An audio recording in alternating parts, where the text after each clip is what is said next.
Okay सबसे पहले last lecture में क्योंकि हमने बड़ा इंपॉर्टेंट किया था तो उसको हम एक बार रिवाइज कर लेते हैं। मेन फॉर्मूला जो हमने 2-3 किए थे, सबसे पहली चीज जो हमने डिस्कस की थी लास्ट लेक्चर में वो था फोर्स इन वैक्यूम। क्या होती है force in vacuum? Is given by Q1 Q2 by 4 pi epsilon naught r square. Q1 magnitude of first charge, Q2 magnitude of second charge, r distance between them, और epsilon naught permittivity of free space.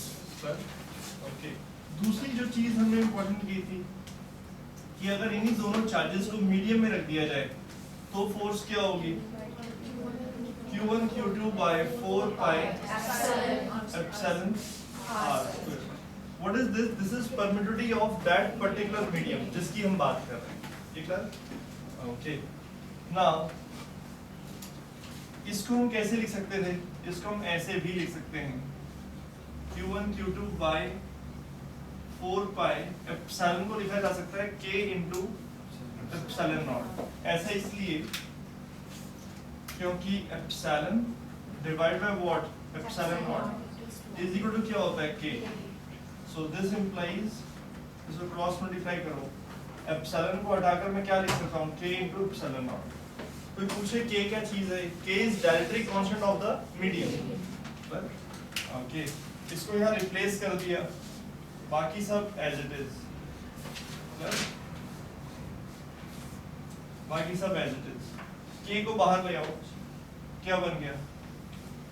Q1 Q2 by what? K into 4 pi epsilon naught r square। ये clear? Okay तो जैसे ही आप K को बाहर लाओगे ये expression क्या बन गया? ये एक्सप्रेशन ये बन गया है ना 1 upon K into what? This much। तो Q1 Q2 by 4 pi epsilon r square तो क्या है? Force in vacuum. तो मैं क्या लिख सकता हूँ इसको? Force in vacuum divide by what? K। तो फोर्स इन मीडियम क्या होता है? Force in vacuum divide by K। It's a very important result. To summarise, force in medium is equal to force in vacuum divide by what? K। तो मतलब K directly constant किसी medium का क्या बताता है?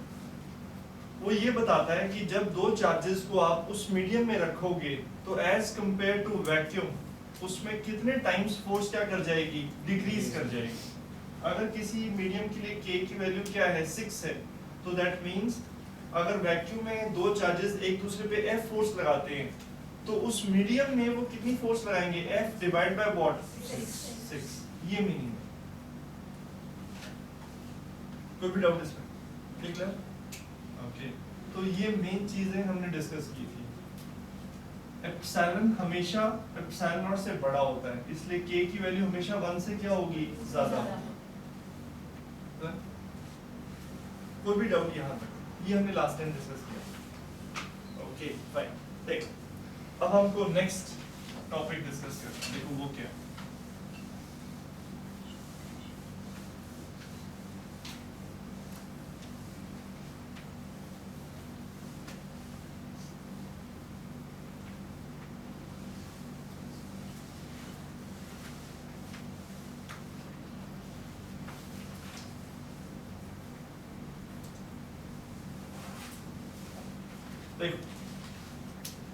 Now the next topic is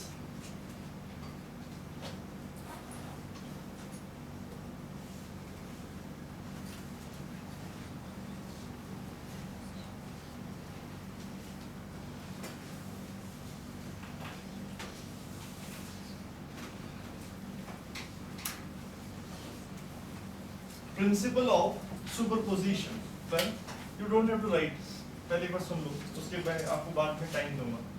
principle of superposition. अब वैसे तो इसमें कुछ समझने का है सब कुछ, ये गॉट दिस थिंग, इसमें कोई ऐसा कोई एक्सप्रेशन नहीं है, nothing, it is all about understanding. बड़े सिंपल सी डिस्कशन से स्टार्ट करते हैं। सपोज करो दो चार्जेस हैं, दोनों पॉजिटिव हैं, ये Q1 है और इससे R डिस्टेंस पर ये एक चार्ज है, दिस इज Q2, ये भी क्या है, positive. There are two charges Q1 Q2 और दोनों कैसे हैं, पॉजिटिव चार्जेस। ओके, अगर कोई आपसे पूछे कि Q1 चार्ज के ऊपर Q2 चार्ज, ये जो Q2 चार्ज है Q1 चार्ज के ऊपर फोर्स किस डायरेक्शन में अप्लाई करेगा, राइट के लेफ्ट? हाँ जी राहुल, तो क्या कहोगे? Q2 चार्ज Q1 के ऊपर फोर्स किधर लगाएगा, राइट के लेफ्ट? लेफ्ट, क्यों?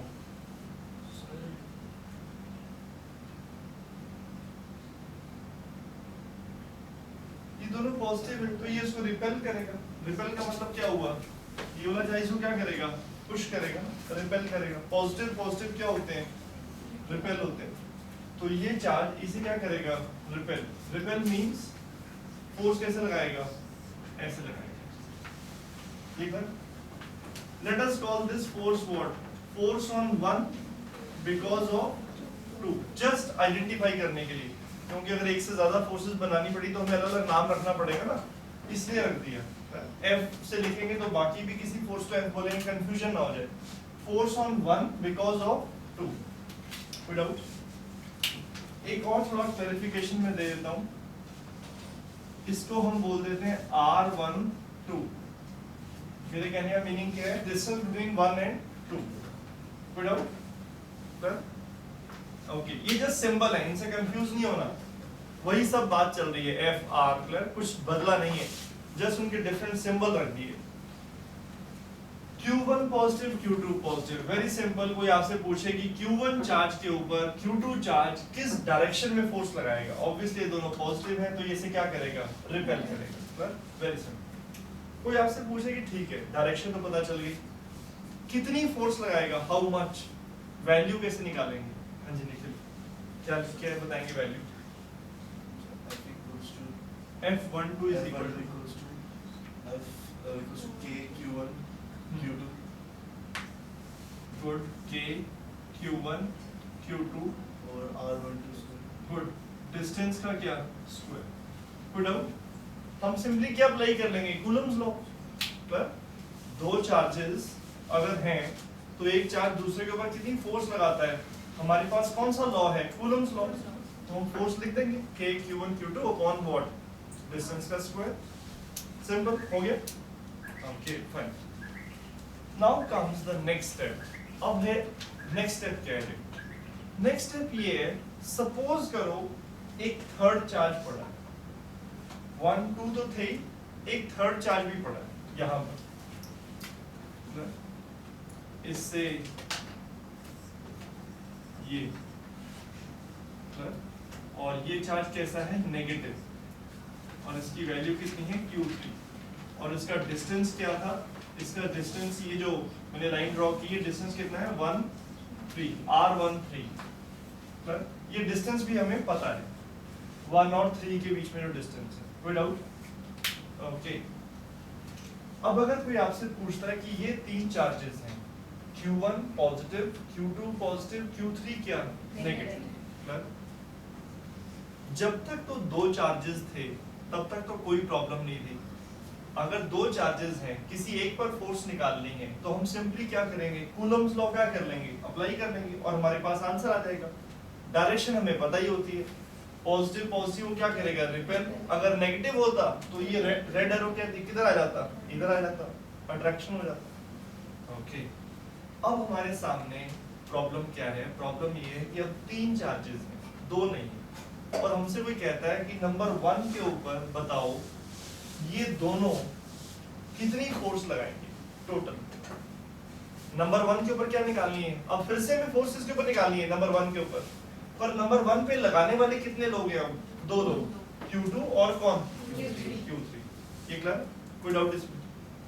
ओके, सबसे पहले तो आप ये बताओ कैसे निकालें हम, नंबर 1 के ऊपर फोर्स निकालनी है इन दोनों की वजह से, तो कैसे निकालेंगे, क्वेश्चन क्लियर? तीन चार्जेस प्लेस्ड है, कोई आपसे कहता है Q1 के ऊपर क्या निकालो, टोटल फोर्स निकालो जो ये दो लोग लगाएंगे। तो हाउ वी विल प्रोसीड, हम कैसे करेंगे? अगर एक और चार्ज होता तब तो कोई दिक्कत ही नहीं होती थी, सीधा कूलम्स लॉ लगाते थे, फोर्स आ जाती थी। अब क्या करें? देखो अब भी क्या होगा, कुछ भी डिफरेंट नहीं होगा। अब भी क्या रहेगा, सब कुछ क्या रहेगा, सेम। मतलब सबसे पहले हम क्या देखेंगे कि ये Q2 Q1 पे कितनी फोर्स लगा रहा है। सबसे पहले दोबारा से Q1 के ऊपर फोर्स कौन कौन लोग लगा रहे हैं, Q2 और कौन, Q3। आप इसको भूल जाओ, ऐसे सोचो ये है ही नहीं। Q2 चार्ज Q1 से कितने डिस्टेंस पे है, R12 हमें पता है, दोनों चार्जेस का मैग्नीट्यूड भी पता है। क्लियर? तो ये वाला चार्ज इसके ऊपर फोर्स किस डायरेक्शन में लगाएगा, डायरेक्शन हमने बना दी। ठीक है, कोई कहता है कि अब इसकी वैल्यू लिखनी है, तो F12 की वैल्यू क्या है, इसको भूल जाओ, सपोज ये है ही नहीं, रिवर्ट दिस थिंग। तो Q2 चार्ज Q1 के ऊपर कितनी फोर्स लगाएगा, दो ही चार्ज रहेगा ना अब आपके सामने, तो कूलम्स लॉ से हमें वो निकालनी आती है, फोर्स कितनी आ जाएगी, F12 क्या होगा, K Q1 Q2 अपॉन क्या, R12 का स्क्वायर। ये क्लियर? हम सिंपली ऐसे ही निकालेंगे वो जैसे पहले निकाला करते थे। ये क्लियर? ओके। अब नेक्स्ट क्या करो आप, नेक्स्ट ये देखो, इसको भूल जाओ कि जैसे ये है ही नहीं। नंबर 3 चार्ज नंबर 1 को क्या कर रहा है, अट्रैक्ट के रिपेल, अट्रैक्ट। क्लियर? और फोर्स की डायरेक्शन बना लो। नंबर 3 चार्ज नंबर 1 पे कैसे फोर्स लगाएगा, ऐसे लगाएगा ना, इसको नाम दे दो, इसका क्या नाम होगा, F13। ये clear? Force on 1 because of 3। ठीक हो गया? ओके, ये तो होगी फोर्स की डायरेक्शन जो नंबर 3 नंबर 1 पे लगाएगा। अब कोई आपसे पूछे कि इसका मैग्नीट्यूड क्या होगा, तो मैग्नीट्यूड क्या लिखेंगे, force on 1 because of 3। You assume कि और कोई है ही नहीं है, ये है ही नहीं, बस यही दो है। तो अगर यही दो है तो हम क्या अप्लाई कर सकते हैं, कूलम्स लॉ।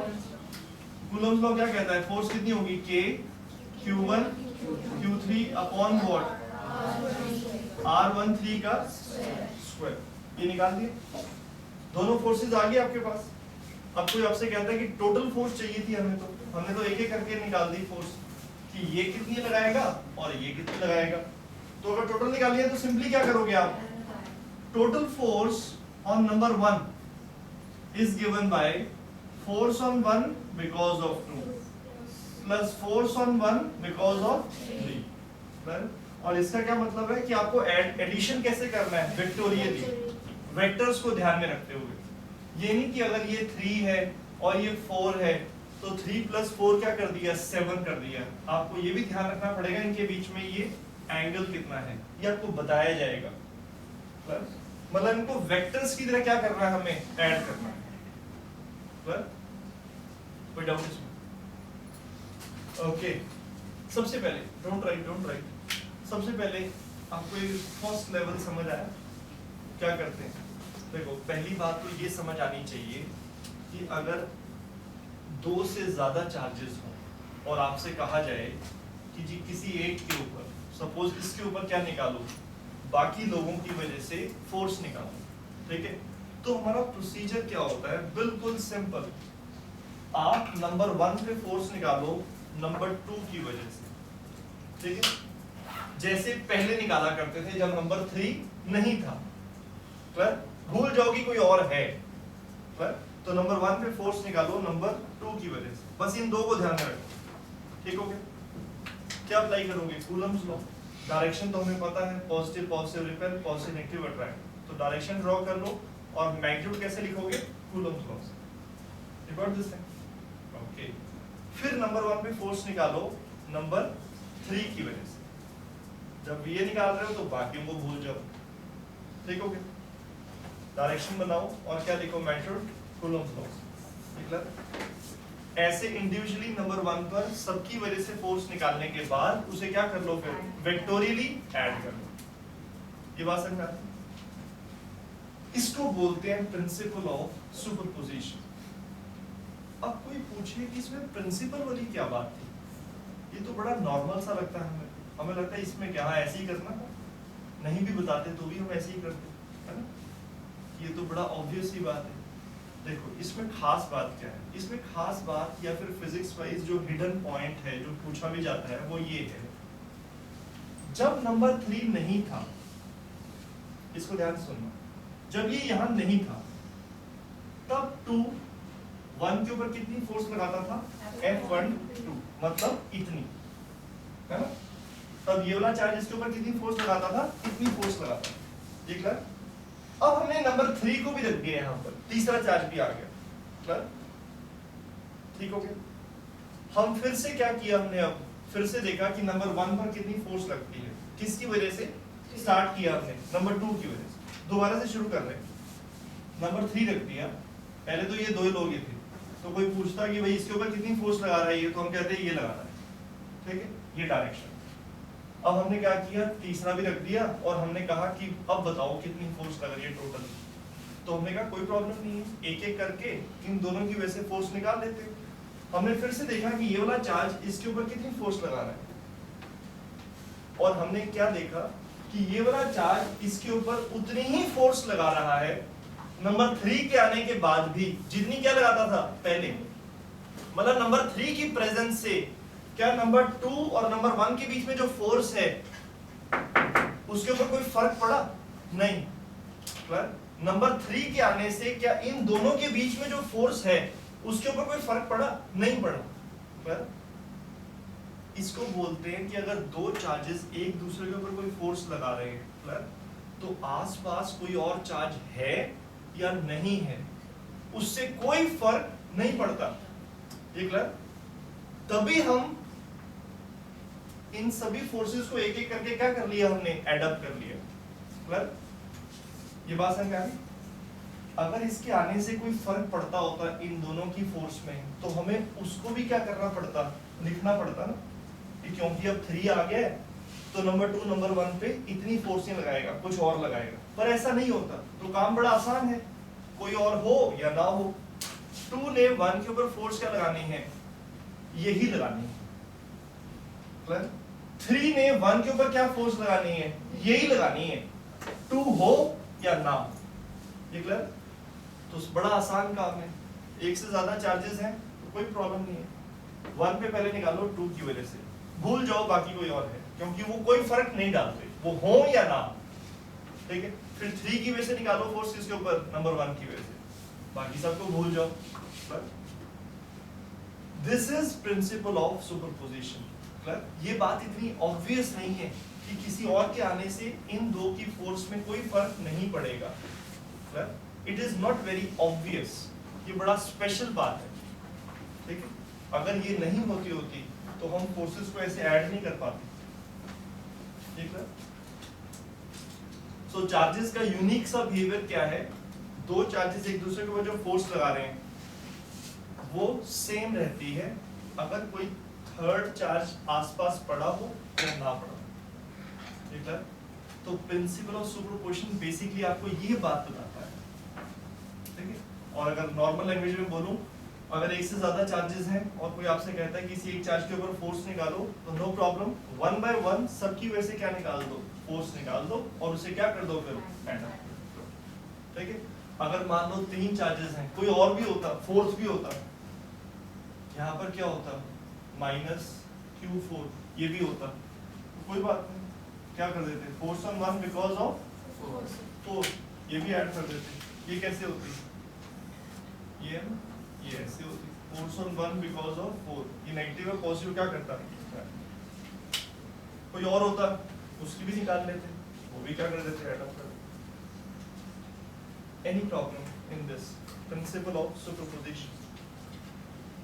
क्वेश्चन कैसे पूछा जाता है इसके ऊपर, आपसे पूछा जाता है कि 1 2 के ऊपर फोर्स लगाना है, सपोज करो हमने 1 के पास एक और चार्ज रख दिया 3, क्या उसके आने से 1 और 2 के बीच में जो फोर्स है वो चेंज होगी, answer is no, it will not change.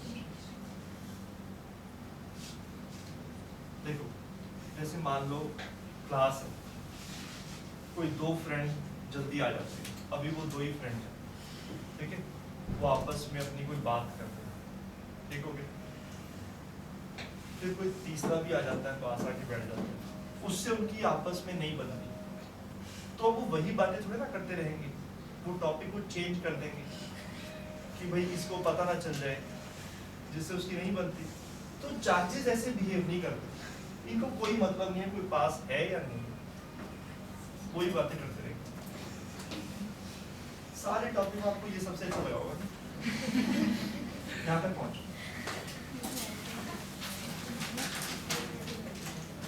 ये एग्जाम्पल पेपर में मत लिखा ना, नेगेटिव में मिल जाएंगे नंबर। कोई भी डाउट है जरूर पूछो।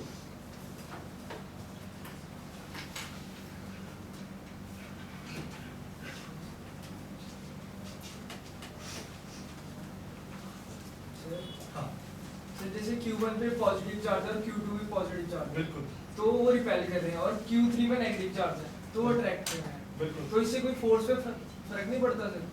बिल्कुल पड़ता है। इस पे आने वाली टोटल फोर्स तो क्या होगी, पहले से अलग होगी, टोटल तो जरूर बदलेगी।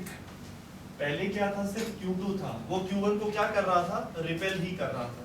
पर मान लो ये इस पे कितनी फोर्स लगा रहा था, 4 न्यूटन, ठीक है। अब हमने Q3 रख दिया, वो इसे क्या कर रहा है, अट्रैक्ट भी कर रहा है। सपोज वो कितनी फोर्स है, 3 न्यूटन। तो अब रिजल्टेंट क्या होगा, 4 और 3 का क्या निकालना पड़ेगा, रिजल्टेंट निकालना पड़ेगा, वो आएगी इसके ऊपर नेट फोर्स। पर हम ये कह रहे हैं कि जब ये यहाँ पर नहीं था तो ये इसके ऊपर कितनी फोर्स लगाता था, अकेला ये कितनी लगाता था, 4। अब हमने इसे भी रख दिया यहाँ पर, ठीक है। ये तो कितनी लगा रहा है, 3 लगा रहा है, पर क्या ये वाला चार्ज इसके ऊपर जो पहले 4 लगाता था, क्या वो बदली? नहीं, वो नहीं बदलेगी, वो अभी भी क्या रहेगी, 4 ही रहेगी। टोटल तो बदल ही जाएगा, टोटल तो ऑब्वियसली बदल जाएगा टोटल, पर ये अपनी फोर्स नहीं बदलेगा इसके ऊपर, इसके आ जाने से।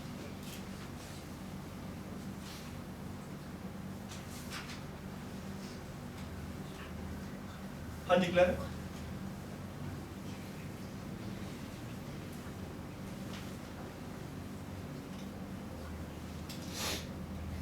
Done this thing.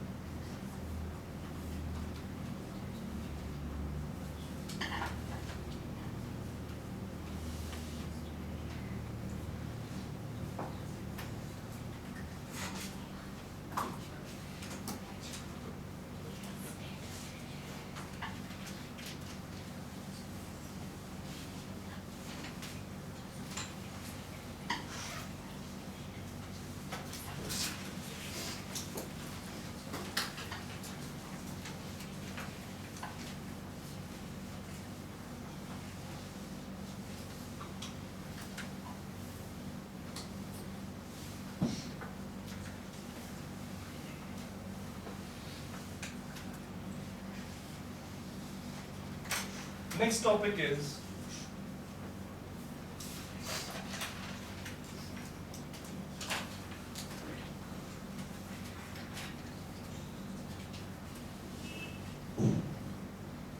quantization of charge. Take. What is quantization of charge? Again, very simple.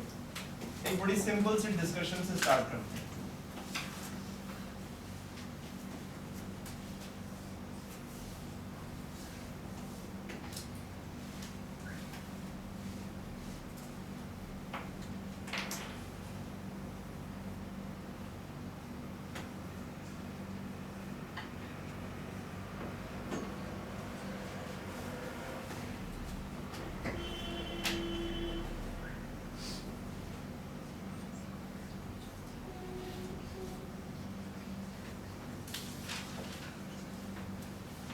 एक न्यूट्रल कंडक्टर, ठीक है। ये तो सिर्फ मेरा दिखाने का क्या पर्पस है कि इसमें बहुत सारे इलेक्ट्रॉन्स हैं और बहुत सारे क्या हैं, प्रोटॉन्स हैं। बट अभी ये कंडक्टर क्या है, neutral, it's a neutral. Neutral means charge अभी कितना है, 0, net charge on this is 0, देखो। Okay, now listen carefully. अगर कोई आपसे कहता है कि हमें इस कंडक्टर के ऊपर नेगेटिव चार्ज नहीं पॉजिटिव चार्ज लाना है, क्या चार्ज लाना है? पॉजिटिव चार्ज लेकर आना है। मतलब इस कंडक्टर के ऊपर पॉजिटिव चार्ज लाना है। तो हमारा तरीका क्या होता था पॉजिटिव चार्ज लाने का? हम इलेक्ट्रॉन्स क्या कर देते थे? रिमूव कर देते थे। मतलब ओके, जितने ज्यादा इलेक्ट्रॉन हम रिमूव करेंगे उतना ज्यादा इस पे क्या आएगा? सर, और जितने कम इलेक्ट्रॉन हम रिमूव करेंगे उतना क्या आएगा? कम पॉजिटिव चार्ज आएगा। कोई डाउट? कोई कहता है कि कम से कम पॉजिटिव चार्ज आना है, तो हम क्या निकालेंगे? इलेक्ट्रॉन कम से कम। कोई कहता है कि बिल्कुल सबसे कम क्या आना चाहिए इसके ऊपर? पॉजिटिव चार्ज आना चाहिए। तो सबसे कम हम कितने इलेक्ट्रॉन्स निकाल सकते हैं? 1, है ना? किसी को लगेगी नहीं, थोड़ा सा तोड़ के निकाल लो। तो इलेक्ट्रॉन टूटता नहीं है, ब्रेकेबल नहीं है electron. You got this thing? या तो कंप्लीट क्या होगा, आप इसको पूरा बाहर निकाल सकते हो या नहीं। ठीक है? तो सबसे कम पॉजिटिव चार्ज तब आएगा जब हम सबसे कम नंबर ऑफ इलेक्ट्रॉन्स निकालेंगे, और सबसे कम कितना हो सकता है? 1। तो ठीक है, हमने एक इलेक्ट्रॉन निकाला, तो उसके ऊपर चार्ज कितना आ गया? इस चीज के ऊपर चार्ज आ गया +1e आ गया, है ना? क्योंकि अब हमारे ऊपर लिमिटेशन है। क्या हमारी मजबूरी क्या है कि एक इलेक्ट्रॉन या तो पूरा बाहर आएगा या नहीं आएगा। तो कम से कम हम एक निकाल सकते थे, हमने एक निकाल दिया। तो कम से कम पॉजिटिव चार्ज कितना ला सकते हैं उसके ऊपर? +1e। ठीक हो गया? कोई कहता है ठीक है, अगला स्टेप क्या है? अब हमें थोड़ा सा और क्या लाना है? पॉजिटिव चार्ज कम से कम। तो हमें क्या निकालने पड़ेंगे? इलेक्ट्रॉन। तो हम अब अगला स्टेप क्या है? हम कितने इलेक्ट्रॉन्स और कम से कम निकाल सकते हैं? 1। कम से कम तो आप एक ही निकाल सकते हो, इससे छोटा तो है ही नहीं कुछ, आधा तोड़ के नहीं निकाल सकते हम। ठीक है, हमने एक और निकाल दिया। तो जैसे ही एक और निकालोगे तो शुरू में तो चार्ज कितना आया था? +1e। अब चार्ज कितना आ जाएगा? +2e। कोई डाउट इसमें? ये बात समझ में आती? Any problem? क्या इन दोनों के बीच में कोई ऑप्शन है आपके पास? या तो आप चार्ज +1e ला सकते हो इसके ऊपर, या अगली ऑप्शन क्या आपके पास? +2e ला सकते हो। क्या इनके बीच में कोई वैल्यू हो सकती है? मतलब क्या कोई कह सकता है कि हमें तो इतना चार्ज चाहिए +1.5e? क्या ये ला सकते हैं? 1.1e या 1.2e या 1.5e? ऐसा नहीं ला सकते। क्यों? इसका मतलब क्या हो जाएगा? इसका मतलब हो जाएगा +1e प्लस 0.5e। इसका मतलब एक इलेक्ट्रॉन क्या निकाला? पूरा, और एक क्या निकाला? आधा, जो कि पॉसिबल नहीं है। इलेक्ट्रॉन फ्रैक्शन में टूट के बाहर नहीं आ सकता। Any problem? ये बात समझ में? कोई दिक्कत इसमें? तो या तो एक इलेक्ट्रॉन पूरा बाहर आएगा तो इतना चार्ज आएगा, एक और को निकाला तो कितना चार्ज हो जाएगा? +2e। ठीक है? फिर अगर आप एक और को निकाल देते हो तो अगला क्या है आपके पास ऑप्शन? +3e। ये क्लियर? तो ये सीक्वेंस कैसे चलेगा? या तो चार्ज कितना आ सकता है इसके ऊपर? +1e, या क्या आएगा? +2e, या क्या आएगा? +3e। Integer multiple of e, 1e, 2e, 3e, 4e। क्या फ्रैक्शंस डेसिमल्स में आ सकता है? नहीं आ सकता, क्योंकि उसका मतलब ये हो जाएगा कि आपने इलेक्ट्रॉन को ब्रेक करके निकाला है, जो कि पॉसिबल नहीं है। तो इस चीज के ऊपर हम अगर Q चार्ज है तो उस Q चार्ज को मैं कैसे लिख सकता हूं? Ne लिख सकता हूं। कोई कहता है इसके ऊपर Q चार्ज है, तो इसके ऊपर चार्ज कैसा होगा? इस फॉर्म में होगा, Ne। N क्या है? 1e होगा, या क्या होगा? 2e, या क्या होगा? 3e। यहाँ पर N की वैल्यूज क्या है? N की वैल्यू है 1, 2, 3, 4, 5 integers. N represents what? Integers। Example मैंने आपको दिया, या तो चार्ज कितना आएगा? +1e, या क्या आएगा? +2e, या क्या आएगा? +3e। और कोई ऑप्शन नहीं है आपके पास। फ्रैक्शंस में चार्ज नहीं हो सकता। समझ आया? ओके, ये सारी स्टोरी एप्लीकेबल है अगर कोई कहता है कि नेगेटिव चार्ज लेकर आना है। मैं वापिस से न्यूट्रल बना रहा हूं। न्यूट्रल चीज। कोई कहता है इस पे नेगेटिव चार्ज लाना, इसके ऊपर नेगेटिव चार्ज लेकर आना है, तो हम इलेक्ट्रॉन्स क्या करते हैं, ऐड अप। कोई कहता है कि कम से कम क्या चाहिए, इसके ऊपर क्या चाहिए, सॉरी नेगेटिव चार्ज, कम से कम क्या चाहिए, नेगेटिव चार्ज चाहिए मुझे इसके ऊपर, तो नेगेटिव चार्ज के लिए मुझे इस पे इलेक्ट्रॉन्स ऐड करने होते हैं, तो कम से कम नेगेटिव चार्ज क्या होगा, आप एक इलेक्ट्रॉन क्या करोगे, ऐड करोगे। पर एक से कम इलेक्ट्रॉन ऐड ही नहीं हो सकता, आधा तोड़ के नहीं आप डाल सकते इसके ऊपर, तो एक ऐड करोगे तो कितना चार्ज आएगा, जैसे एक ऐड किया चार्ज कितना आएगा, -1 e। कोई कहता है कि थोड़ा और, तो अगला स्टेप क्या है, सीधा एक और, ये क्लियर, तो चार्ज कितना होगा, -2 e। You got this thing? कोई दिक्कत इसमें? अगला क्या हो सकता है, -3 e। You got this thing? तो या तो नेगेटिव चार्ज क्या होगा, -1 e, या क्या होगा, -2 e, या क्या होगा, -3 e। अगेन सारी स्टोरी सेम, तो हम समराइज ये कर सकते हैं कि चार्ज या तो क्या होगा, ±ne। कोई भी चार्ज को हम क्या लिख सकते हैं, ±ne। पर इंटीजर मल्टीपल ऑफ क्या होता है, e होता है, या तो +1 e या क्या -1 e, या +2 e या क्या -2 e। कोई भी डाउट इसमें? ओके, तो मिनिमम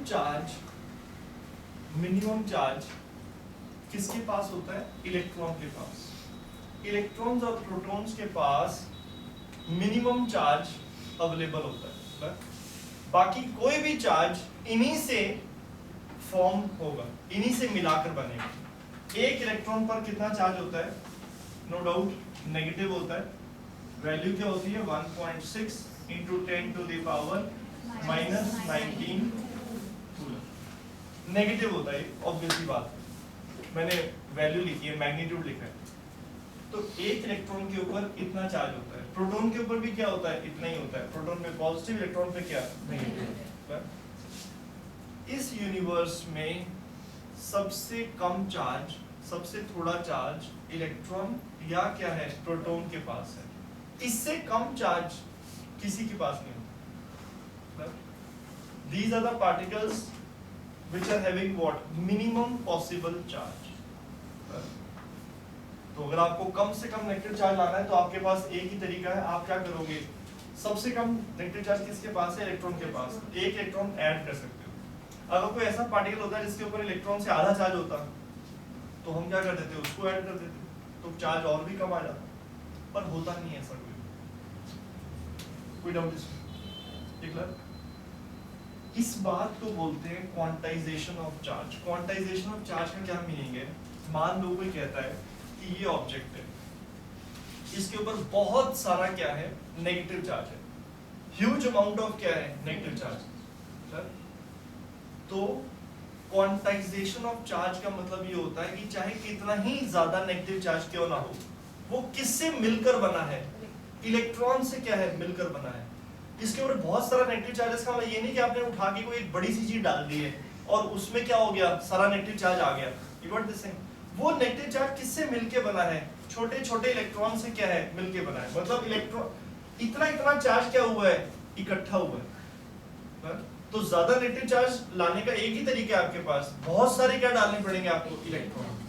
ऐसा नहीं कि आप कहोगे ये तो बहुत थोड़ा चार्ज है, मैं तो डालते डालते परेशान हो गया, बड़ी सी चीज लाओ कोई जिसको भी इकट्ठा ही हो। ऐसा कुछ नहीं।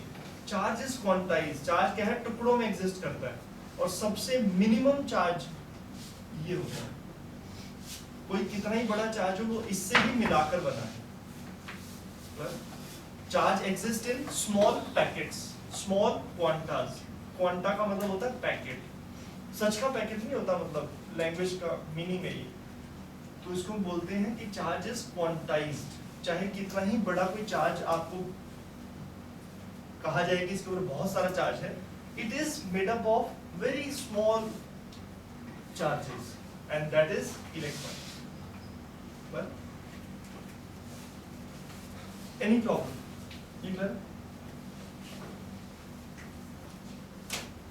ये बिल्कुल ऐसे ही जैसे कोई भी चीज है, कितनी बड़ी क्यों ना हो, चाहे नीडल है या एरोप्लेन है, everything is made up of what, very small thing, what, atoms, छोटे छोटे एटम से मिलके बना है। हम ये नहीं कह सकते अच्छा एरोप्लेन बड़ा है तो उसमें बहुत बड़े बड़े 4 एटम लगे हुए, it is made up of many atoms, ठीक है।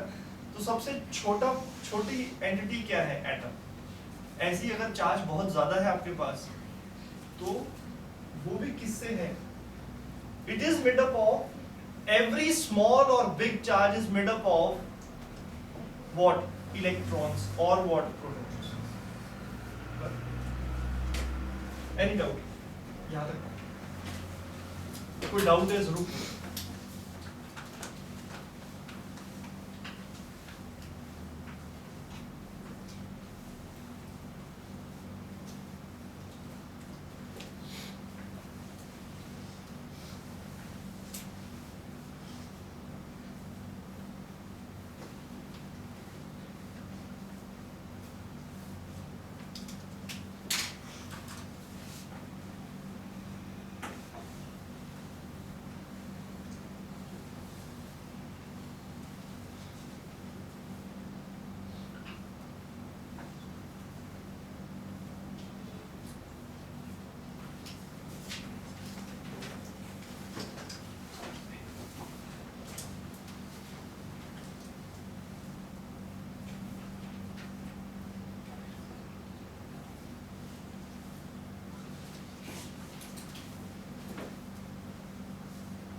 Done.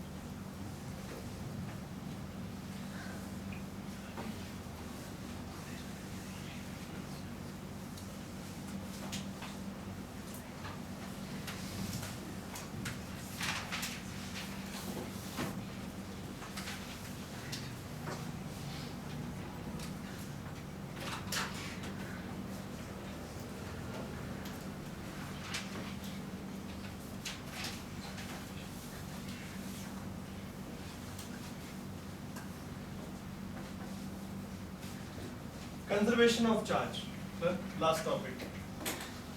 Now what is conservation of charge? Conservation of charge का मतलब ये होता है, charge can neither be created nor be destroyed. ना तो charge हम create कर सकते हैं, ना हम charge क्या कर सकते हैं, destroy कर सकते हैं. But इसको हमें समझ आना चाहिए इस sentence का meaning क्या है. Suppose करो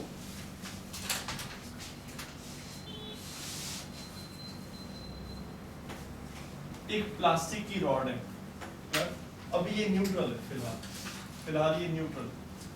हमने क्या किया है इसके, हमने इसको फर से रब किया, ये प्लास्टिक की रॉड है ना, इसको हमने फर के साथ क्या किया, रब किया। तो अभी तो न्यूट्रल थी, और जैसे ही हमने रब किया हमने देखा इसके ऊपर क्या आ गया, इसके ऊपर नेगेटिव चार्ज आ गया। सपोज कितना, -4 ही। तो इसका मतलब तो गलत हो गया, चार्ज तो हमने क्रिएट कर दिया। कौन कहता है चार्ज क्रिएट नहीं होता? We have created the charge। पहले न्यूट्रल थी, अब मैंने इसको रब किया फर से, तो इस पे क्या हो गया, चार्ज क्रिएट हो गया। कहां से? Yes, we have not created the charge। well, ये था ना फर, well, तो आपने फर से क्या किया था, इसको रब किया था। It was this thing। शुरू में फर भी न्यूट्रल था, ये भी न्यूट्रल था, और जब मैंने इसको फर से क्या किया, रब किया, तो इसके ऊपर -4 ही चार्ज आ गया। -4 ही मतलब इसके पास 4 इलेक्ट्रॉन्स एक्स्ट्रा आ गए। well, तो वो एक्स्ट्रा कहां से आए, फर से आ गए। इसके 4 इलेक्ट्रॉन इसके अंदर चले गए, तो इसके ऊपर कितना पॉजिटिव चार्ज आ गया होगा, 4। तो इसके ऊपर चार्ज आ गया होगा +4 ही। You got this thing? So we have just transferred the electrons। Electron का ट्रांसफर यहाँ से कहाँ हुआ है, यहाँ हुआ। You got this thing? We have not created the charge, we have just transferred the charge। But create करने का मतलब होता है कि कि आपने घर बैठ के इलेक्ट्रॉन बना दिया। वो होता है कि आपने चार्ज क्या कर दिया, क्रिएट कर दिया, और आपने इलेक्ट्रॉन बनाने के लिए चीज क्या यूज की, कुछ भी नहीं, ऐसे ही बना दिया बस। उसको कहते हैं क्रिएट करना, क्रिएशन। कोई सामान भी नहीं लिया, ऐसे ही बना दिया। और डिस्ट्रॉय का मतलब होता है कि एक इलेक्ट्रॉन आपको दिया और आपने पता नहीं कैसे उसको खत्म कर दिया, कुछ बचा ही नहीं, मतलब ना आग निकली ना धुआं निकला, खत्म। ये होता है डिस्ट्रॉय करना, और क्रिएट करना होता है कि बना देना। तो दोनों ही काम नहीं हो सकते, ना तो इलेक्ट्रॉन चार्जेस क्रिएट हो सकते हैं ना डिस्ट्रॉय हो सकते हैं। डिस्ट्रॉय मतलब वो वैनिश हो गया, खत्म हो गया, कुछ और चीज नहीं बनी उसकी। कुछ और बन जाती तो हम कहते हैं इसमें ट्रांसफॉर्म हो गया, कुछ और नहीं बना। So we can not create or destroy charge. We can only transfer them from one object to what another object. और कोई भी आप रिएक्शन पढ़ोगे, केमिस्ट्री में कोई भी रिएक्शन होगा, क्लियर, या कोई भी और फिजिक्स में रिएक्शन होगा, तो शुरू में जो रिएक्टेंट्स हैं उनके ऊपर टोटल जितना चार्ज है, और जो प्रोडक्ट्स हैं उनके ऊपर जो टोटल चार्ज है, वो दोनों क्या होंगे, सेम। कभी भी ऐसा नहीं होगा कि शुरू में रिएक्टेंट्स पे चार्ज क्या था, न्यूट्रल था, और फाइनली जो प्रोडक्ट्स बने उन पे क्या आ गया, नेगेटिव चार्ज आ गया, या क्या आ गया, पॉजिटिव आ गया। ऐसा कभी नहीं होगा। They will always be balanced in terms of charges, कि शुरू में जितना चार्ज था एंड में भी क्या होगा, उतना ही चार्ज होगा। उसका एक एग्जांपल है थोड़ा सा इंटरेस्टिंग। ये एक इलेक्ट्रॉन है, इलेक्ट्रॉन का सिंबल है, ये होता है, और ये क्या है, पॉजिट्रॉन। एक पार्टिकल होता है पॉजिट्रॉन, जिसका साइज सब कुछ इलेक्ट्रॉन के जैसा होता है, बट उसके ऊपर चार्ज क्या होता है, पॉजिटिव होता है। इलेक्ट्रॉन के ऊपर नेगेटिव चार्ज होता है। पॉजिट्रॉन एक पार्टिकल होता है सिमिलर टू इलेक्ट्रॉन, बस उसमें क्या अलग है इलेक्ट्रॉन से, तो उसके ऊपर चार्ज क्या होता है, पॉजिटिव, जितना इलेक्ट्रॉन पे होता है। जब ये दोनों पार्टिकल्स कंबाइन करते हैं तो गामा रेडिएशन फॉर्म होती है। गामा रेडिएशन मतलब फोटोन, और फोटोन मतलब लाइट क्या होती है, न्यूट्रल, कोई चार्ज नहीं होता। फोटोन के ऊपर कोई चार्ज नहीं होता, ना पॉजिटिव ना नेगेटिव। तो ये बिल्कुल ऑब्वियस सी बात है। शुरू में क्या चार्ज था दोनों का मिलाकर, नेगेटिव पॉजिटिव, कितना था, 0। फाइनली जो चीज बनी इनसे वो भी क्या है, 0, न्यूट्रल। ठीक है। सो ये तो एक एग्जांपल है। कोई भी और रिएक्शन होगा, कोई भी और क्या होगा, प्रोसेस होगा, तो इनिशियली जो चार्ज है और फाइनली जो चार्ज है वो क्या होंगे, सेम। ठीक है। So this is the point. इसको बोलते हैं गामा रेडिएशंस, या फोटोन। फोटोन क्या होता है, light is made up of photon, और उनके ऊपर कोई चार्ज नहीं होता, ना पॉजिटिव ना नेगेटिव। क्या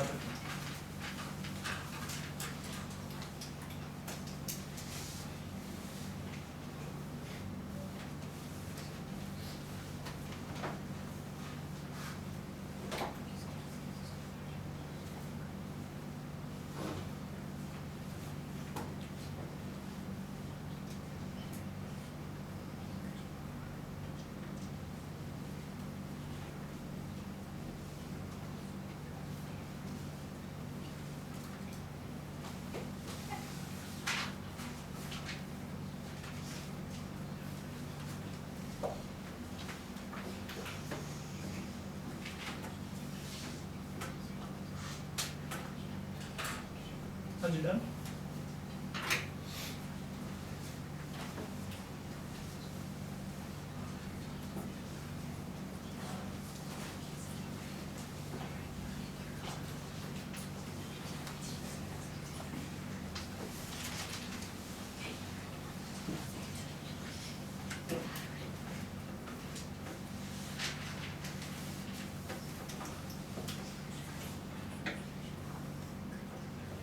बहुत आसान क्वेश्चन।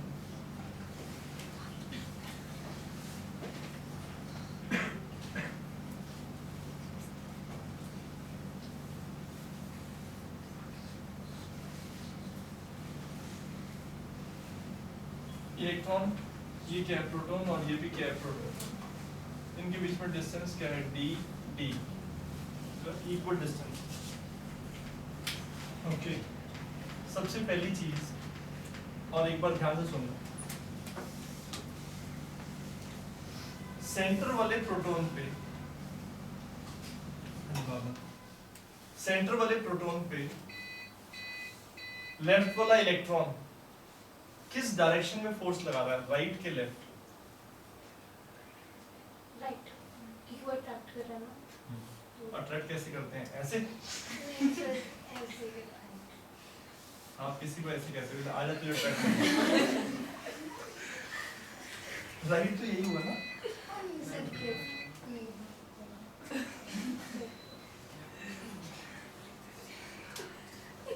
कुछ लोगों से ना क्रिकेट में बॉल कैच नहीं होती ऐसे, वो ऐसे बॉल इधर होती है, वो ऐसे ऐसे इधर उधर होते हैं, उसमें क्या होता है, हैंड आई कोऑर्डिनेशन नहीं होता उनका। तो यहाँ mind eye coordination, mind I tongue coordination नहीं हो रहा। आप बताना कुछ चाह रहे हो, बोल कुछ रहे हो। देखो, इलेक्ट्रॉन प्रोटॉन पे किस डायरेक्शन में फोर्स लगाएगा, राइट या लेफ्ट? है ना, थोड़ी कंफ्यूजन हो जाती है एक बार हमें, पर आपको देखना चाहिए ये क्या करेगा, इसे अट्रैक्ट करेगा। अट्रैक्ट मतलब इधर, ये क्या हुआ, लेफ्ट पर, तो ये फोर्स कैसे लगाएगा, ऐसे लगाएगा। दिस इज व्हाट, लेफ्ट पर। ओके, हाँ जी, अब आगे आ जाओ बिना का। ये प्रोटॉन इस प्रोटॉन पे किस डायरेक्शन में फोर्स लगाएगा, राइट के लेफ्ट? राइट।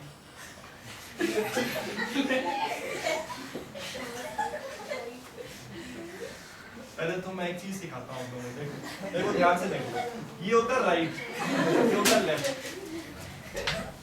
राइट हैंड है ना, जिससे हमें चांटे लगते हैं, जिसे हम लिखते हैं, उसको राइट हैंड बोलते हैं। ये प्रोटॉन इस प्रोटॉन को क्या करेगा, पहली बात देखो, अट्रैक्ट के रिपेल, राइट लेफ्ट तो बाद में सोचना चाहिए। ये प्रोटॉन इस प्रोटॉन को क्या करेगा, राइट अट्रैक्ट के रिपेल, रिपेल रिपेल का मतलब होता है पुश करेगा ऐसे, तो फोर्स किधर लगाएगा, ऐसे इधर। अब आप देखो ये राइट है कि लेफ्ट है, it is what, left. Good down.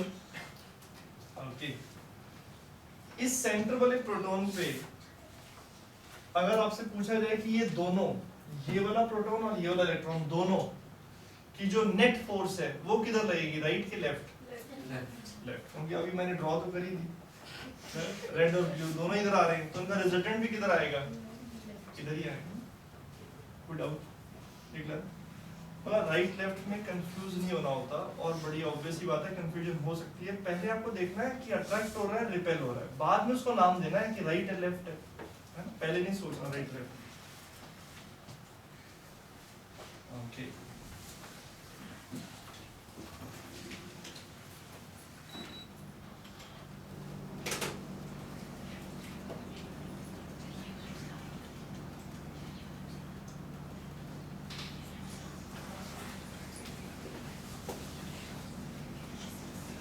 now this is a simple but good question. See here.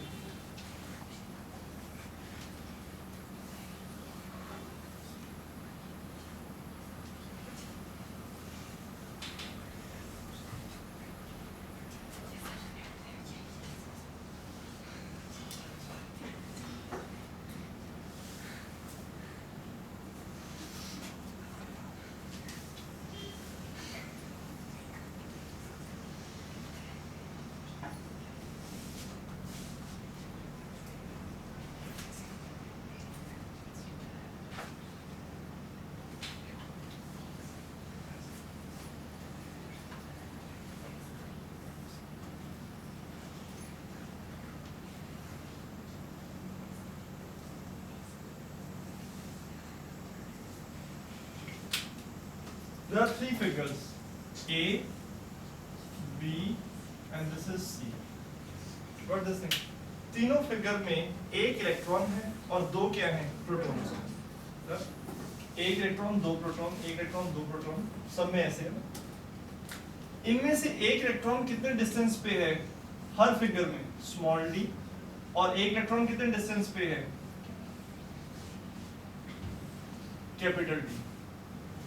इसमें भी क्या है, एक इलेक्ट्रॉन कितने डिस्टेंस पे है स्मॉल डी, और एक इलेक्ट्रॉन कितने डिस्टेंस पे है,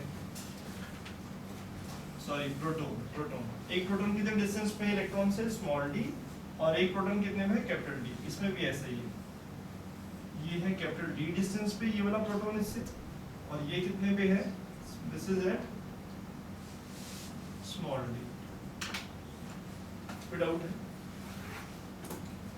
अब आपसे पूछा क्या गया है, आपसे पूछा गया है, इसको भी ध्यान से सुनना, आपको बताना है, देखो हर केस में क्या होगा, इस इलेक्ट्रॉन पर बाकी के दो प्रोटॉन जो टोटल फोर्स लगा रहे हैं, इस एक इलेक्ट्रॉन पर बाकी के दो प्रोटॉन जो टोटल फोर्स लगा रहे हैं, आपको बताना है किस केस में वो फोर्स सबसे ज्यादा है, किस केस में उससे कम है, किस केस में सबसे कम है। किसके ऊपर फोर्स, इलेक्ट्रॉन के ऊपर, किसकी वजह से, बाकी के दो प्रोटॉन की वजह से। फोर्स नहीं बतानी है, ऑर्डर बताना है बस, कि इलेक्ट्रॉन पर लगने वाली फोर्स बाकी के दो प्रोटॉन की वजह से किस केस में ए बी सी में से किस केस में सबसे ज्यादा लग रही है, किस केस में उससे कम, किस केस में सबसे कम। Only order. Got the question? कहीं पे डाउट है दोबारा पूछो, कोई बात नहीं, क्वेश्चन दोबारा पूछ सकते हो आप। हाँ जी पूछो क्वेश्चन से। इलेक्ट्रॉन पे बताना है फोर्स ज्यादा लग रही है कि कम लग रही है, किसकी वजह से, बाकी के दो प्रोटॉन की वजह से। हमें बस ये बताना है कि जी ए केस में सबसे ज्यादा लग रही है ना, सी में सबसे कम लग रही है, और बी में क्या लग रही है, मीडियम, मतलब ऐसे जो भी लगता है। Question clear? फिर भी डाउट है उसको पूछो।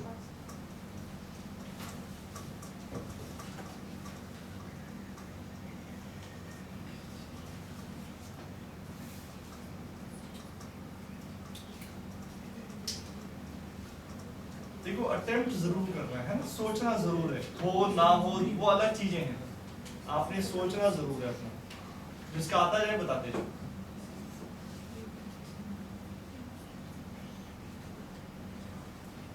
ए में सबसे ज्यादा, सी में उससे कम, बी में सबसे कम, बताते जाओ। हाँ जी सर एसीबी कैसे? सर ए में सबसे ज्यादा लग रही है, दोनों लेफ्ट साइड में, कौन सा? राइट में, दोनों राइट में, और सर जो बी है, बी वाले में दोनों कैंसिल आउट हो रहे थे, वो ऑपोजिट साइड से है, तो उसमें सबसे कम हुआ, तो बच के सी हुआ, तो एसीबी। थोड़ा शॉर्टकट हो गया, मैं थोड़ा एक्सप्लेन करता हूँ। देखो वैसे तो क्या है, आंसर इज करेक्ट, एसीबी। देखो बड़ा इजी है। पहली बात बताओ, ये प्रोटॉन ज्यादा फोर्स कौन लगाएगा, ये वाला प्रोटॉन या ये वाला, पास वाला या दूर वाला? ऑब्वियसली ये पास है ना, तो ये इस पे क्या लगाएगा, ज्यादा फोर्स। सपोज ने कितनी लगाई, सपोज ये मैं वैसी वैल्यूज ले रहा हूँ आपको समझाने के लिए, इसने लगाई 4 न्यूटन, ये दूर है तो ये भी क्या करेगा, अट्रैक्ट करेगा। पहले तो डायरेक्शन बनानी होती है, डायरेक्शन सबसे इंपॉर्टेंट है, तो ये भी क्या करेगा, अट्रैक्ट, तो ये क्या करेगा, इससे तो कम ही लगाएगा। सपोज इसने कितनी लगाई 3, तो 4 + 3 इस केस में क्या हो गई 7। ये सिर्फ आपको समझाने के लिए ले रहा हूँ, किसी को लगे कि पहले तो बताया नहीं 4 और 3 लग रही, एग्जाम्पल है। अब आ जाओ, ये वाला प्रोटॉन क्या लगाएगा, ज्यादा किधर लगाएगा, अट्रैक्ट करेगा इसको, तो ये लगाएगा ऐसे, ये कितनी है 4, ये वाला दूर है इससे, और ये भी से क्या करेगा, अट्रैक्ट, तो ये क्या लगाएगा, कम, कितनी 3, 4 - 3, क्योंकि दोनों ऑपोजिट है। अब की बार ये क्या हो जाएंगी, माइनस हो जाएंगी, इसने इधर लगाई, इसने इधर लगाई, तो कितनी हो गई 1। अब इस केस में क्या होगा, ये पास है, ये क्या लगाएगा, ज्यादा, क्या 4, ये दूर है, ये क्या लगाएगा, कम, कितनी 3। 4 और 3 के बीच में एंगल कितना है 90, +1 में वंस अपॉन अ टाइम हमने पढ़ा था, दोनों जब परपेंडिकुलर होते हैं तो रिजल्टेंट का फॉर्मूला क्या होता है,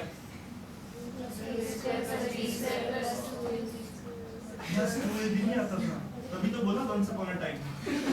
देखो √4² + what 3²,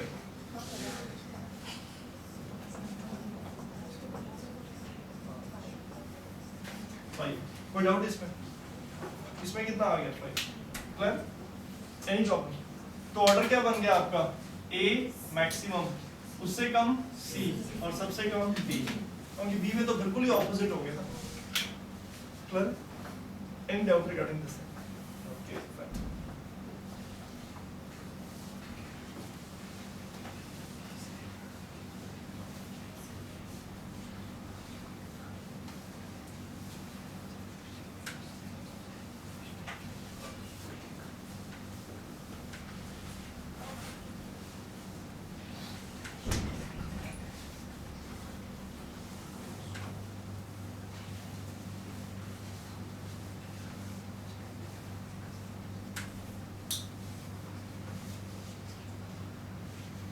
हाँ जी डन। ओके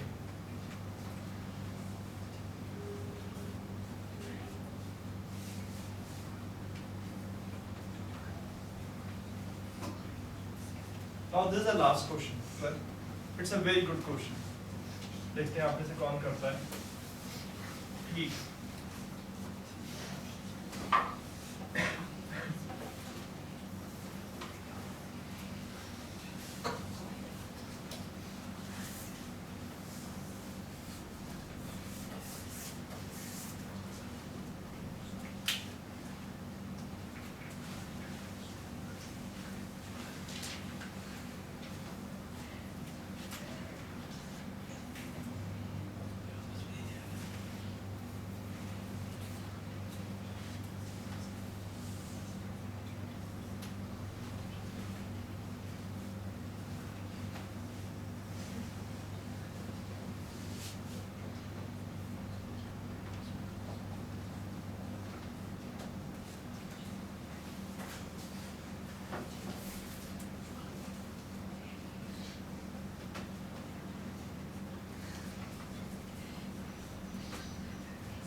देखो दो चार्जेस हैं। सारी इंफॉर्मेशन मैंने आपको बता दिया है guess. Yes, there are two charges. एक को हमने ओरिजिन पे रखा है, वो कितना चार्ज है? +8q। और एक चार्ज को हमने x एक्सिस पर कितना दूर रखा? l डिस्टेंस पे, वो कितना है? -2q। ठीक हो गया? ओके, इन दोनों के बीच में डिस्टेंस कितना है? n। अब क्वेश्चन आपसे पूछा गया है कि हम एक प्रोटॉन को, एक प्रोटॉन है हमारे पास, उस प्रोटॉन को इस x एक्सिस के ऊपर हम कहाँ रखें सच दैट कि उस प्रोटॉन पे इन दोनों चार्जेस की वजह से जो फोर्स लगे वो क्या हो जाए? कैंसिल। मतलब नेट फोर्स क्या हो जाए? 0 हो जाए। पर पहली बात तो प्रोटॉन को आप कहीं पर भी रख दो, उसके ऊपर कौन कौन फोर्स लगाएगा? एक तो ये और एक क्या? ये दोनों लोग उसके ऊपर क्या लगाएंगे? फोर्स लगाएंगे। तो आपको बताना है x एक्सिस पे, आपको ये बता दिया प्रोटॉन को रखना कहाँ है? x एक्सिस के ऊपर, नेगेटिव से लेकर यहाँ से लेकर जहां मर्जी रखो। पर एक प्रोटॉन को इस x एक्सिस के ऊपर हम कहाँ रखें such that the force on that proton because of these two charges cancel out। इसको फिजिक्स की लैंग्वेज में बोलते हैं कि प्रोटॉन क्या आ जाए? इक्विलिब्रियम में आ जाए। इक्विलिब्रियम मींस नेट फोर्स क्या हो जाए? 0। एक मिनट सुनो, सॉल्व करने से पहले तो आप ये बताओ, आपके पास 3 जगह है रखने की। ब्रॉडली अगर मैं पूरे स्पेस को डिवाइड करूं, एक तो क्या है? 8q से लेफ्ट की तरफ, इन दोनों के बीच में कहीं, बीच का मतलब ये ना, तो यहाँ पर बीच में मतलब कहीं पर भी, इनके बीच में कहीं पर भी। एक है इसके राइट में। पर इन तीनों में से किस जगह पे रखना पड़ेगा? इधर कहीं रखना पड़ेगा, यहाँ कहीं रखना पड़ेगा, या यहाँ कहीं रखना पड़ेगा। हम चाहते क्या है कि जहां पर भी प्रोटॉन को रखें वो क्या आ जाए? इक्विलिब्रियम में। इक्विलिब्रियम मतलब उसके ऊपर ये दो चार्जेस जो फोर्स लगा रहे हो वो क्या हो जाएं, कैंसल हो जाएं। तो कहाँ रखें ये बताओ, सबसे पहले तो बताओ कहाँ रखें, उसमें फिर ढूंढेंगे कि कितनी जगह पर रखें। पहले ये तो बताओ कि इधर रखें, लेफ्ट में, मिडल में या राइट में? हाँ जी, लेफ्ट में, मिडल में या राइट में रखना पड़ेगा? Right. Why not in the middle? Sir एक डायरेक्शन में फोर्स लगेगा। Good, very good. मिडल में कहीं पर भी रख के देखो आप, देखो मिडल में मान लो आपने सोचा कि यहाँ रखते हैं, क्लियर? अगर आप प्रोटॉन को यहाँ रखोगे तो क्या प्रॉब्लम आएगी? लिसन केयरफुली, इधर देखो। अगर आपने प्रोटॉन को यहाँ कहीं पर भी रखने की सोची आपने, तो ये वाला पॉजिटिव प्रोटॉन को क्या करेगा? रिपेल, मतलब किधर फोर्स आएगा? उस तरफ, राइट की तरफ। ये वाला नेगेटिव क्या करेगा? अट्रैक्ट। ये भी किधर लगाएगा? इसी तरफ। तो फोर्सेस कैंसिल तो हो ही नहीं पाएंगी, दोनों क्या हो जाएंगी? Add up. कैंसिल होने के लिए तो दो कंडीशन चाहिए कि दोनों चार्जेस जो फोर्स लगाए वो क्या हो जाएं? इक्वल और क्या? ऑपोजिट, तभी तो कैंसिल करेंगी। समझ आता है? तो मिडिल का ऑप्शन तो अच्छा नहीं है। क्यों? दोनों चार्जेस उसके ऊपर फोर्स क्या लगा रहे होंगे? एक ही डायरेक्शन में, टुवर्ड्स व्हाट? राइट। और वो कभी भी इक्विलिब्रियम में नहीं आएगा, वो तो चल पड़ेगा। कोई डाउट? लेफ्ट क्यों नहीं? नहीं, यहाँ तो ऐसा नहीं होगा। यहाँ तो देखो, सुनो इधर देखो, यहाँ पर तो आपकी ये प्रॉब्लम नहीं होगी जो ये वाली है। देखो कैसे चेक कर लेते हैं। मान लो मैंने प्रोटॉन को यहाँ रखा, ये वाला चार्ज से क्या करेगा? रिपेल। रिपेल मतलब किधर लगाएगा? लेफ्ट। और ये वाला चार्ज से क्या करेगा? अट्रैक्ट। वो किधर लगाएगा? राइट। तो फोर्सेस तो ऑपोजिट डायरेक्शन में आ रही हैं, और हो सकता है अगर मैं एप्रोप्रिएट जगह पे रखूं तो फोर्सेस क्या हो जाए? कैंसिल हो जाए। तो यहाँ क्यों नहीं? Sir distance from the negative वाला सर इंक्रीज हो, तो सर उसकी वजह से फोर्स कम लगेगी और as compare to the force exerted by the force. Good, very good. इधर देखो, इस पॉइंट को ध्यान से समझो। आप लेफ्ट इसलिए नहीं रखोगे क्योंकि आप किसके पास आ गए? एक तो ये चार्ज बड़ा है और हम इसके आ भी क्या गए? प्रोटॉन को क्या रख दिया हमने? इसके पास रख दिया। तो इसके पास दो फायदे हो गए। क्या? एक तो ये बड़ा चार्ज है और एक इसका डिस्टेंस क्या हो गया? प्रोटॉन से कम हो गया। तो ये फोर्स क्या लगाएगा इसके ऊपर? ये फोर्स लगाएगा ज्यादा। This is force because of positive charge. और नेगेटिव चार्ज से डिस्टेंस प्रोटॉन का क्या हो गया? ज्यादा। और ये चार्ज भी क्या है? छोटा। तो इसको तो दो डिसएडवांटेज हो गए। एक तो ये छोटा, ऊपर से डिस्टेंस भी क्या? बड़ा। तो इसकी फोर्स कभी भी इसके बराबर नहीं हो सकती। Force because of negative charge. समझ में आता है? आप जहां मर्जी रख लो, जहां मर्जी रख लो, आप रहोगे तो बड़े के पास ही। तो बड़े के पास रहोगे तो क्या होगा? बड़ा चार्ज, एक तो उसका साइज बड़ा है, एक उसका डिस्टेंस कम है, तो दो एडवांटेज हो गए ना उसको। तो वो तो हमेशा ही क्या करेगा? ओवर पावर करेगा। फोर्सेस ऑपोजिट तो होंगी बट इक्वल कभी नहीं हो पाएंगी। ये बात समझ में आती है? अब आते हैं राइट। राइट में ही कोई जगह होगी। क्यों? मान लो मैंने चार्ज को रखा इस जगह पर, तो इस जगह पर मैं यहां से कंपैरिजन कर रहा हूं। अगर मैंने प्रोटॉन को यहां रखा, तो एक तो ये वाला नेगेटिव चार्ज इसके क्या है? पास है ना। इसके पास एक डिसएडवांटेज क्या है कि ये छोटा है, और मैंने इसको क्या कर दिया? प्रोटॉन को इसके क्या रख दिया? पास रख दिया। ठीक है, तो इसकी फोर्स क्या होगी? किधर लगेगी? लेफ्ट। और इसकी फोर्स क्या लगेगी? टुवर्ड्स क्या? राइट। तो ये बड़ा है तो मैंने इसको कंपनसेट किससे कर दिया? इससे डिस्टेंस क्या कर दिया? दूर कर दिया। अब ये दोनों फोर्सेस क्या हो सकती हैं? ऑपोजिट तो है ही है, बैलेंस हो सकती है। लेट अस अज्यूम कि जब मैं x डिस्टेंस पे रखूंगा, प्रोटॉन को कहां रखना चाहिए हमें? ओरिजिन से कितना दूर? लेट अस अज्यूम जब मैं प्रोटॉन को ओरिजिन से x डिस्टेंस पे रखूंगा तो उस पे लगने वाली फोर्सेस किसकी वजह से? इसकी वजह से और इसकी वजह से क्या हो जाएंगी? Equal and opposite. अब थोड़ा हमारा काम आसान है इसलिए हम दो चीजें यूज कर रहे हैं। देखो इधर, इसको मैं बोल रहा हूं A और इसको क्या बोल रहा हूं? B। ये कौन है? A, ये कौन है? B। देख रहा है? तो A कैसे फोर्स लगाएगा इसके ऊपर? रिपेल, पॉजिटिव है ना, पॉजिटिव वो क्या करेगा? रिपेल। तो A की फोर्स क्या होगी? This is force because of A। और ये क्या है? Negative B। ये फोर्स किधर लगाएगा? अट्रैक्ट। इसकी फोर्स क्या होगी? Left. This is force because of B। समझ में आता है? लेट अस अज्यूम जब मैं x डिस्टेंस पे रखूंगा तो दोनों फोर्सेस क्या हो जाएंगी? इक्वल। ऑपोजिट तो है ही है, ऑपोजिट तो है ही है, क्या हो जाएंगी? इक्वल। मुझे क्या निकालना है? x। I want x। तो हमने क्या अज्यूम किया कि FA और FB क्या हो जाएंगे? यहां रखने पर क्या हो जाएंगे? दोनों इक्वल। ठीक है? ओके। अब एक बात बताऊंगा, देख, सी हियर, इसको रब कर दूं इधर से, क्योंकि ये तो नहीं हो सकता ना case.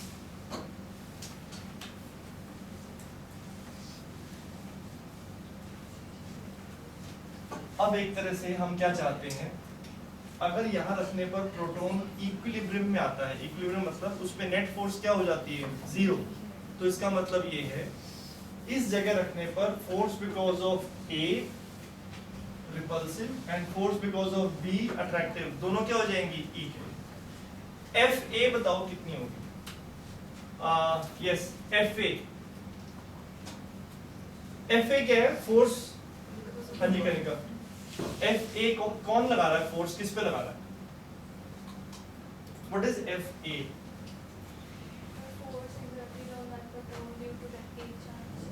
Yes, good, very good. Coulomb's law के अकॉर्डिंग मैं क्या लिखूं? FA। हम चाहते क्या हैं कि व्हाट वी नो कि FA किसके इक्वल हो गया है? FB के इक्वल। अगर वहां रखने पर वो फोर्सेस कैंसिल हो रही हैं, इसका मतलब ये दोनों क्या है? इक्वल है। FA का मैग्नीट्यूड लिखवाओगे? कूलम्स लॉ तो हमें आता ही है। आपने ये तो बता ही दिया कि FA कौन लगा रहा है? ये वाला चार्ज किसके ऊपर लगा रहा है? प्रोटॉन के ऊपर। ठीक है? तो कूलम्स लॉ के अकॉर्डिंग इस फोर्स की वैल्यू क्या होगी? क्या लिखूं? फॉर्मूला क्या था? बताओ। Q1 कितना है? Q2 कितना है? K तो लिखोगे ना? K इंटू क्या? 8Q। एक चार्ज क्या है? 8Q। दूसरा चार्ज कितना है? नहीं, दूसरा चार्ज कौन? ये चार्ज किसके ऊपर लगा रहा है? इसके ऊपर लगा रहा है ना। FA क्या है? Force because of this charge on this charge. Proton के ऊपर कितना चार्ज होता है? पॉजिटिव क्या? E। तो क्या लिखूं मैं यहाँ पर? E। प्रोटॉन के ऊपर चार्ज कैसे लिखते हैं? +1 E अपॉन, इनके बीच में डिस्टेंस कितना है?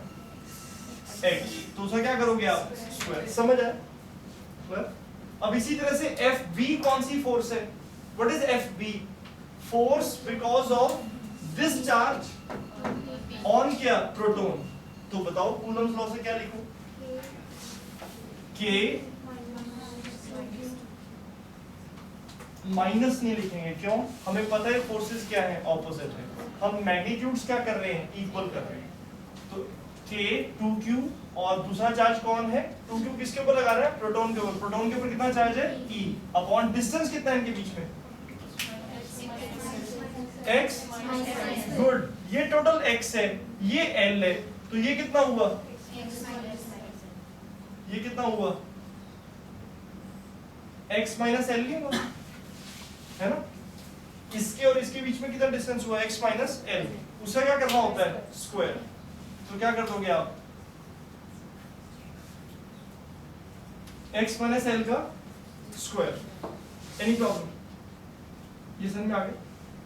अगर वहां रखने पर प्रोटॉन क्या आ रहा है? प्रोटॉन पर नेट फोर्स 0 हो रही है, इसका मतलब FA = क्या है? FB। तो दोनों को हमने क्या कर दिया? इक्वेट। बस इसको क्या कर लेते हैं? सॉल्व। क्या क्या कैंसिल हो रहा है? ध्यान से देखो। K गया, K गया, क्लियर? E गया, E गया, 2Q और यहाँ कितना आंसर आएगा? 4Q। 2Q cancel, QQ cancel, 2 ये किधर आया? 4।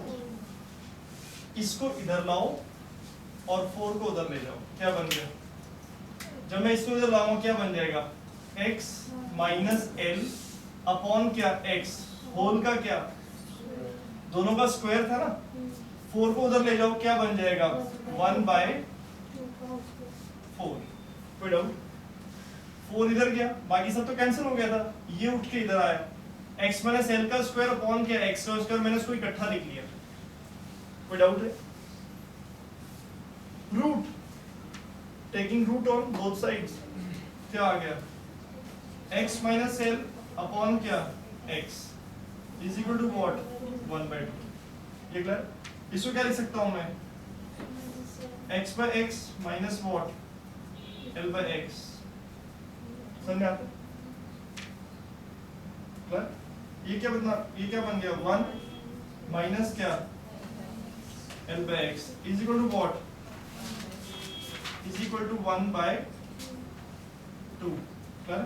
l by x को उधर ले जाओ, हाफ को इधर ले आओ, क्या बन गया 1 minus half is equal to what l by x। ये क्लियर? ये कितना आ गया, half is equal to what l by x। तो यहां से क्या हुआ, x इधर 2 उधर, कितना आ गया, this implies x is equal to what 12। तो आंसर कितना हुआ, x इज इक्वल टू 12। तो हमें ओरिजिन से कितना दूर रखना चाहिए उसको, 12। कोई डाउट है? ये तो सिंपल कैलकुलेशन है, हमने तो बस क्या किया जो हमसे कहा गया था कि कहां रखें कि प्रोटॉन क्या आ जाए इक्विलिब्रियम में। इक्विलिब्रियम मींस नेट फोर्स क्या हो जाएगी 0। तो वो कब होगी, जब दोनों की फोर्सेस क्या हो जाए इक्वल। ऑपोजिट तो है ही, यही प्रॉब्लम।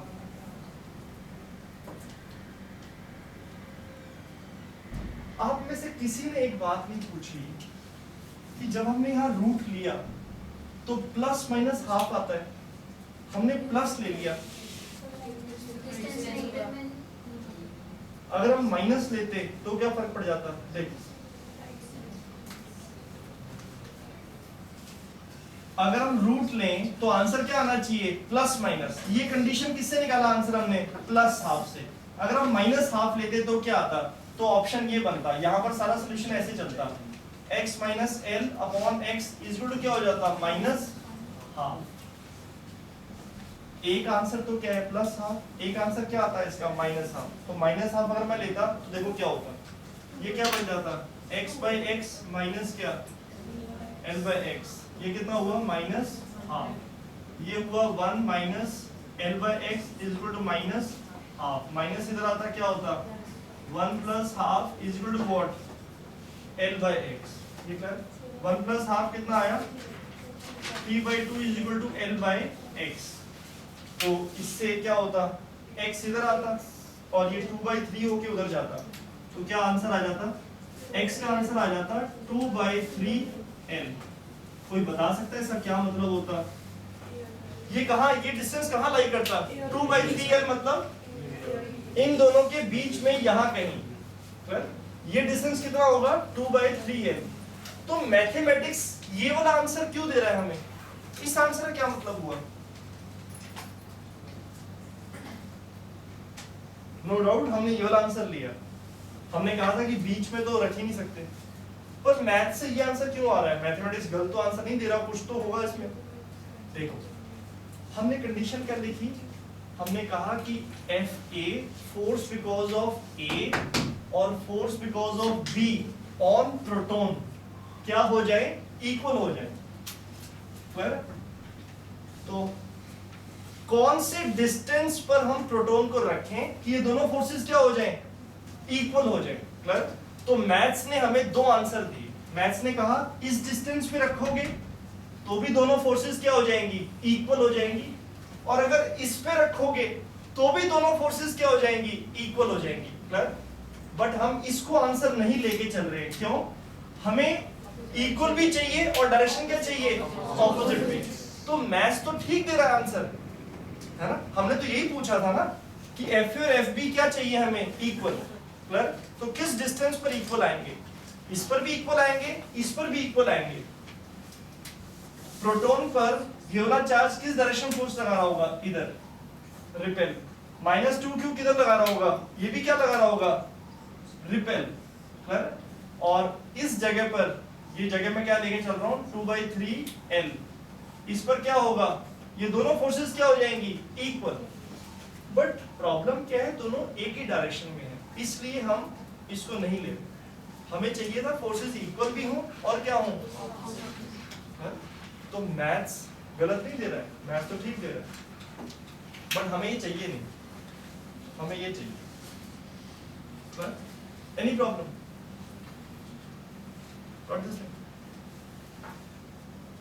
कोई डाउट है इसको जरूर पूछना है। ये क्वेश्चन एग्जैक्टली सेम AIEEE में ही आया था। This question was asked in AIEEE, जो कि अब जिसको हम JEE मेंस बोलते हैं, it was in that exam.